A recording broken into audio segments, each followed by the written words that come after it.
আমাদের দুজন কর্মী তারা বিকেলবেলা সন্ধ্যার মুখে মুখে ওইখান থেকে বাজারে আসছিল।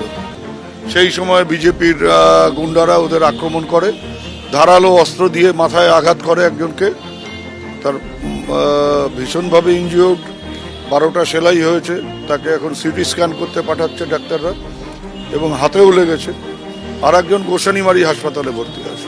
ওই যে আবেদন করেছে উদয়ন গুহর মুভমেন্ট রেস্ট্রিক্ট করা হোক বা অমুক হোক, তৃণমূলের এই হোক, তৃণমূল অমুক করবে তমুক করবে বলে নিজেরা সব পরিকল্পিতভাবে গুন্ডামি করছে।